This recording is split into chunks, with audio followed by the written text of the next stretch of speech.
Hey, this is Chris Jericho here, lead singer of Fozzy, Le Champion of AEW, all-around great guy and friend, confidant, influence, and hero to Joey Cassata. So Joey Cassata asked me to do the audio foreword for this audiobook, Start With a Dream. Now, thankfully, it's on audio because it's a big book. It's very heavy. You could use it as a weapon. You could use it to cause somebody some blunt force trauma. You could use it to stand on if you're taking a picture with some NBA players and you want to be similar height. I mean, this is a big book. I think it's about 847 pages or something along those lines. So now you actually get to just listen to the book. Listen to Joey's very soothing, slightly annoying New York accent, stumble and bumble through tales of his life. Now, the thing is, Joey Cassata is what you would call a journeyman musician. He is a tremendous drummer that's been playing for a lot of different bands over the years, from ZO2 to the Eric Martin Band to Rubik's Cube to being on Broadway for years. Now he plays with Steve O'Jerry, former Journey singer. There you go. The journeyman is playing with the Journey singer. See what he did there? It's a guy who's never out of work, but has never found the permanent position that he's always been looking for. And that's why this book is so entertaining and so exciting, because it's coming from somebody in the trenches. This is not a book from a huge star like, the Elton John book that just came out, or reading Paul Stanley's book, etc., etc. This is a guy who's never been the star of the show, but he's always been a part of the show. So it's a very interesting read from that side of the coin. What's it like to be playing the clubs and then having record deals signed and taken away from you? Being on a national network TV show like he was with Z-Rock, and seeing kind of the fame and the fleeting fame from being, like I said, the star of a television show, of course playing on Broadway, and then touring with Kiss. Super jealous. I've been in Fozzy for 20 years. We did the Kiss cruise, but we never toured with Kiss. We never played wiffle ball with Kiss like Joey did with his guys in ZO2. So once again, it's a great read. So it's going to make an even better listen. I think you could probably on your dial, when you go onto the menu, and you can turn up the treble or turn down the bass, go to the New York accent setting and turn that down a bit, because it's super thick. Yo, how you doing? I'm Joey Cassata. Bang, boom, bing, bang, boom. Oh, yeah. Anyways, Joey's a great guy. Proud to call him a friend. And proud of him for writing a book, because it's not easy, as I know. I had 4 New York Times bestsellers, but he was number 1 on iTunes in the drummers from Brooklyn with big noses section. So congratulations to him for that. Enough of my yakking. Let's get into the life and times and the sauce, the spaghetti sauce, known as the Joey Cassata story. Sit back, relax, enjoy, and have a great day. And always be thankful that your nose is not as big, nor will ever be as big as Joey's. Take it away, my man. Oh, yeah. Thanks for those kind, beautiful words, Chris. You bastard. My nose is perfect. Anyway, one of the really fun things I got to include in this audiobook are demos and unreleased songs from all of my bands throughout my career. So sit back and enjoy, and remember, it all starts with a dream.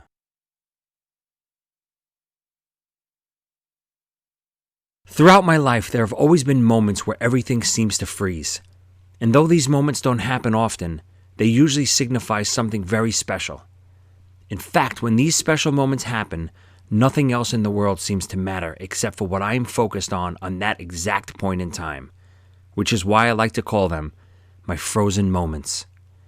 I remember standing in the middle of San Antonio's Verizon Wireless Amphitheater and looking up into the night sky. My eyes are met with what looks to be beautiful, colorful raindrops beginning to fall. It was 10:40 p.m. and I could hear massive explosions echoing throughout the night air. Before I knew it, a frozen moment had occurred. Everything falling from the sky began to slow down, and suddenly the world as I knew it came to a halt. The explosions went quiet. The rain became non-existent, and it was almost as if the people around me weren't there at all. I could feel my heart starting to beat like a giant bass drum inside my chest. A sudden calmness came over me, and I started to look around wondering how I got there. Was this really happening? It seemed as if everything in my life had led up to this exact moment. That colorful rain was confetti being shot over a crowd of 15,000 screaming fans. The explosions were pyrotechnics being concussed on a massive stage, and I began to feel a sense of euphoria knowing that my band ZO2 was on tour with the legendary rock band KISS. Standing in the middle of what seemed like an endless sea of fans, I watched KISS play their anthem, Rock and Roll All Night. This was truly one of my best frozen moments. And as I stood there watching, I couldn't help but feel as if everything I'd worked my entire life led me to that exact spot, this exact moment, frozen in time. These moments are so special in my life, I feel like time actually stops and I can live and breathe in that moment for a few brief seconds. I am so thankful for this gift because over my lifetime, I recognize these moments as events that actually define who I am. These moments give me focus and a drive that helps me to achieve whatever it is I need to accomplish. I'll never forget the first time this happened to me.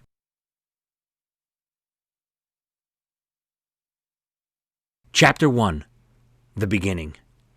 I was 5 years old. I don't have many clear memories from when I was a small child, particularly before the age of 8. However, I remembered vividly the day that would turn out to be the one that would shape me and the rest of my life forever. It was July 25th, 1979. My family was en route to the world's most famous arena, Madison Square Garden. I'm not even sure I knew why we were going or what was even happening. My brother Danny seemed very excited, but I was kind of just along for the ride. I was probably most excited about grabbing a hot dog once inside the arena. I was a pretty chubby kid and my favorite food was hot dogs, or as I like to call them, Franz. Short for Frankfurter, I think. I remember there being many people there, more than I've ever been around before. After all, this was the first time I'd ever been in a big arena or stadium. There seemed to be an excitement in the air, almost electricity exuding from all the people walking around. The lines to buy food and t-shirts were 10 people deep. There was an image which I was vaguely familiar with on the t-shirts, but I didn't really have any feelings about it. Like I said earlier, I was most excited for my hot dog. Once we finally made our way through the concession stands and I received my jumbo hot dog, I thought my night was over. I was as happy as a 5-year-old chubby boy could be. We could now leave and go home whenever my family was ready. We entered the arena through a small black curtain and I couldn't believe my eyes. It looked like the biggest place in the whole world. I couldn't understand how a place this big could even be built, or why. The electricity I was feeling in the hallways was magnified 100 times over. We took our seats and I waited to see what would happen next. By then, I was just about finished with my hot dog and I could start to focus on other things. What was that giant stage for? What were those enormous speakers hanging from the ceiling? Why was everyone cheering and seemingly preparing for something to happen? I didn't understand, but I started to feel excited myself. The lights went out and the crowd of what seemed to me like 1 million people erupted into cheers. Everyone stood. It was hard for me to see, but I managed to find an opening and anxiously watched the giant stage to see what would happen next. A loud voice began to scream. All right, New York City! You wanted the best and you got the best! The greatest band in the world!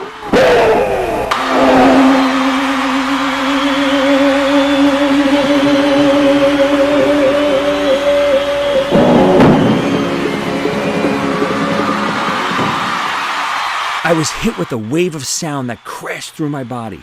I saw what looked to be superheroes on the stage playing instruments. One was dancing and screaming into a microphone, and one looked like an alien from outer space. One was scary and looked like a monster or a demon, but the one that I was most drawn to looked like a cat, and he was playing the most gigantic drum set I'd ever seen. I stood for the next 2 hours in absolute awe. I couldn't believe what I was hearing and seeing. It was amazing. Toward the end of the show, the cat and his drums began to lift into the air. This is when my very first frozen moment happened. As the drum riser was about to reach its peak at about 30 feet in the air, with the cat behind the drums banging and hundreds of fireworks exploding all around the arena, everything came to an abrupt halt. I didn't know what was happening, but all of a sudden, I felt as if I was the only person in the arena. My breathing was slow, and as a chill went through my body, I wasn't scared, though instead, as an easy calm took over me, I looked around and saw a crowd in awe at what was happening on stage. They looked at this superhero band and cheered them on and loved them beyond belief. My eyes were focused on the cat and his massive drum set high in the air. There was something so magical about the sound of the drums. With the cat behind the monstrous drum kit, it looked like he was almost piloting a great spacecraft as it lifted off into the air. Right then, during that frozen moment, I knew that my life would never be the same. Some way, somehow, that was what I had to do for the rest of my life. I don't even fully recall leaving Madison Square Garden that night. I was in a daze the whole way home. My mind was racing with images and sounds that I was still trying to fully process and comprehend. As soon as we got back to our house in Brooklyn on East 38th Street, I asked my brother Danny if he had any Kiss albums. I don't recall the exact moment or how or when, but he gave me his copy of Kiss Double Platinum. It was the greatest hits package that had been released a year earlier. It was magical looking. It was like holding a real platinum album, or so I thought at the time. The double gatefold album was made out of some sort of mylar mirror finish. It had the words double platinum in bright red letters on the front, and the word Kiss was in a mirror-type finish, slightly raised off the background. The Kiss logo looked almost camouflaged on the cover. It was hypnotizing. Once opened, the double gatefold album was even more incredible on the inside. It had the 4 Kiss members' faces along the top: Gene, Paul, Peter, and Ace. Underneath each face were the song titles written in black. I didn't really know any of the songs yet, but I did remember a few titles from the concert. The 2 that really stuck out to me were Detroit Rock City and Love Gun. I immediately ran to the living room and put those songs on first. I blasted song after song and began reenacting the moves each Kiss member was doing on the stage that night. When it came time to do my impression of guitarist Ace Frehley, I decided it was a good idea to stand on the back of my couch and jump off, attempting to land like Ace did at the concert, on his knees while leaning all the way back. This brilliant move fractured my hip. Thankfully, it was a little stress fracture and didn't require the typical half-body cast to fix. I convinced my mom to let me take the living room record player into my bedroom while I was healing. Over the next few weeks, I stayed in there day and night listening to this amazing, mind-blowing music. I had the whole record memorized very quickly. I would hold and examine every inch of the album, reading every little liner note written on it. I wanted to know every detail I could about the band. After my hip was finally healed, I noticed that because I had been holding and handling the album so much, it was starting to look terrible. Smudges from my fingerprints were starting to take away the magical glow it had when I first opened it. I thought to myself, oh my God, what do I do? The answer hit me pretty quick. Go ask my mom. She knows how to clean everything. I ran to my mom, who was of course in the kitchen cooking. When I was a kid, I ran everywhere. I never walked. Why would I waste time walking when I could run and get there faster? I showed her the album with all the smudges. Without hesitation, She reached under the sink with one hand while stirring a large pot of sauce on the stove with the other. She pulled out a bottle with some sort of blue liquid in it. I asked her what it was, and she said, "Just spray it on the album and it'll wipe all the smudges away." I had the solution. I grabbed a Scott towel. In my house, we called all paper towels Scott towels for some reason. I think it was the name of a popular brand of paper towels at the time. Still to this day, I refer to all paper towels as Scott. Anyway, I grabbed a Scott towel and I ran back to my room with the strange blue liquid. Once back in my room, I noticed that the album was still playing and I can hear the song Hotter Than Hell. I sat next to the record player and sprayed the blue liquid all over the cover of my most prized possession. As I let the liquid set in, I looked once more at the bottle. It said Windex Window Cleaner. Sounded right to me. After all, this double platinum album was way shinier than any window. Once the liquid sat for a few moments, I began to wipe it away using my Scott towel. After a few wipes, I held my baby up, and it looked as good as new. I was elated with joy. I continued this routine every single day for about 2 months, or when anyone happened to touch it or leave their dirty, nasty fingerprints on it. After a while, I started to notice that the red writing on the cover looked a little duller. The same was happening to the black song title lettering on the inside. I also came to the harsh reality that the album wasn't actually made out of platinum after all.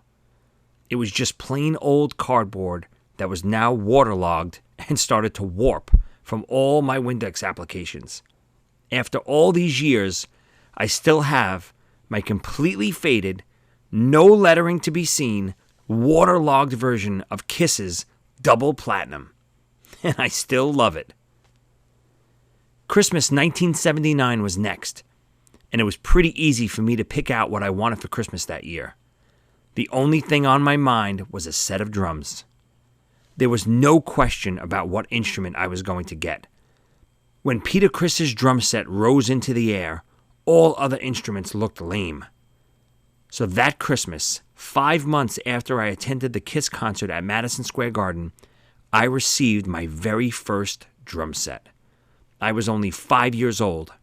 The drums were just a small little kid set, but I knew if I was ever going to be like Peter, I had to start somewhere. It was a silver 5-piece set which included a bass drum, snare, 2 toms, and a floor tom.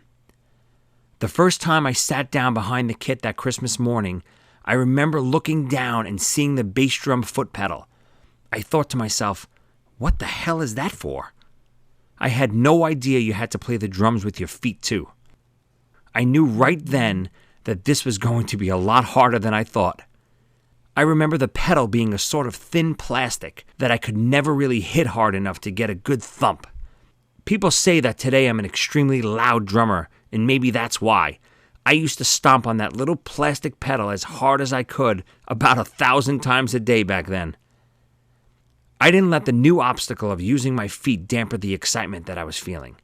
It's funny, even at 5 years old, I knew that I had to work hard and practice and be disciplined if I ever wanted to play as well as Peter Criss and maybe be in Kiss one day. I'm not sure most 5-year-olds think like that or have that kind of game plan for the rest of their lives, but I definitely did.